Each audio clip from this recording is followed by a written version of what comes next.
Bonjour et bienvenue sur cette toute nouvelle vidéo, c'est Mayol de la chaîne Culturia et c'est un plaisir de vous parler aujourd'hui. Et aujourd'hui, on se retrouve pour une nouvelle vidéo d'histoire où je vais parler du Moyen-Âge. Au sommaire de cette vidéo, nous aurons une petite définition du terme Moyen-Âge. Nous verrons le Moyen-Âge en Asie avec le Japon, la Chine et le Moyen-Orient. Nous verrons le Moyen-Âge en Afrique, en Amérique et pour finir, en Europe.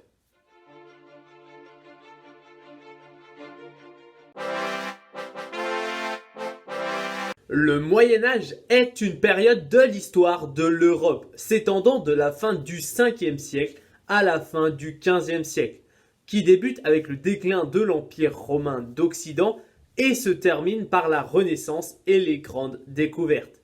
C'est la période des chevaliers et des princesses dans la culture populaire.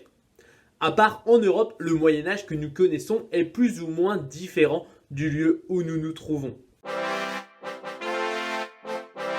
La période Yamato qui finit vers 700 voit l'émergence de la première forme d'un État structuré au Japon. Du 8e siècle au 12e siècle, une culture classique portée par une cour impériale se développe. Le Moyen-Âge japonais s'étend du 12e siècle à la fin du 16e siècle.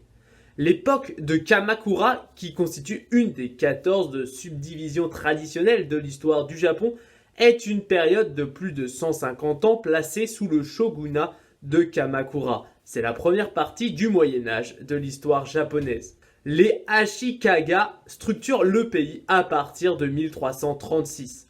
L'époque Sengoku clôt ce Moyen-Âge marqué par de grandes turbulences sociales et politiques et un morcellement du pays en plusieurs provinces et potentats.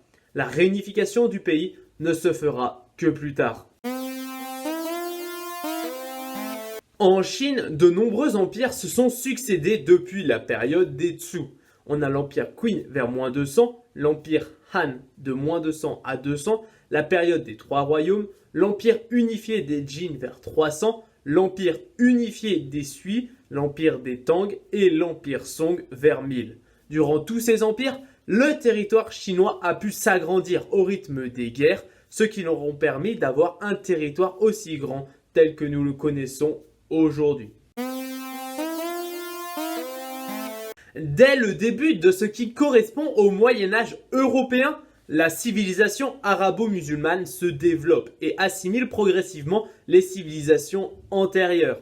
L'essor de l'islam et de la langue arabe est très rapide et accompagne les conquêtes arabes. Les trois principales et plus puissantes civilisations amérindiennes que sont les Mayas, les Incas et les Aztèques étaient encore existantes avant l'arrivée des explorateurs de l'Ancien Monde. Les Vikings sont sans doute la première civilisation de l'Ancien Monde à joindre l'Amérique. Le 7e siècle voit les débuts de l'islam en Afrique, lequel s'installe sur la côte est et dans le nord du continent, jusqu'à la frange septentrionale de la zone subsaharienne. L'Afrique du Nord s'arabise lentement et se convertit à l'islam, dans le même temps à partir de la conquête islamique des 6e et 7e siècles. En Afrique subsaharienne, à partir du 8e siècle et jusqu'au 17e siècle, de puissants et riches empires se succèdent. Située entre l'Antiquité et l'époque moderne, la période est subdivisée entre le Haut Moyen-Âge, le 5e au 10e siècle, le Moyen-Âge central du 11e au 13e siècle et le Moyen-Âge tardif, 14e et 15e siècle. La dépopulation, la désurbanisation et les migrations de l'Antiquité tardive se poursuivent durant le Haut Moyen-Âge et les envahisseurs barbares fondent de nouveaux royaumes sur les territoires de l'ancien empire romain d'Occident. À l'ouest, la plupart des royaumes incorporèrent de nombreuses institutions romaines, tandis que l'expansion du christianisme fut marquée par la construction de nombreux monastères. Sous la dynastie carolingienne, les Francs établissent un empire couvrant la plus grande partie de l'Occident chrétien au IXe siècle, avant de décliner du fait des tensions internes et des attaques vikings au nord, des attaques hongroises à l'est et des attaques sarrasines au sud. Après l'an 1000, durant le Moyen Âge central, la population européenne augmente fortement grâce à des innovations techniques qui permettent un accroissement des rendements agricoles. Le Moyen Âge tardif est marqué par des famines, la peste noire et les guerres qui réduisent fortement la population de l'Europe occidentale. Les changements culturels et technologiques de la période transforment néanmoins la société européenne et ouvrent la voie à la Renaissance et à l'époque moderne.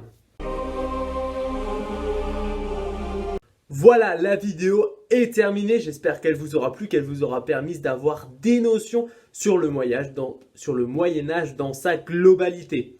N'hésitez pas à vous abonner, à liker ou à mettre un commentaire pour exprimer votre ressenti ou votre opinion. C'était un plaisir. À bientôt.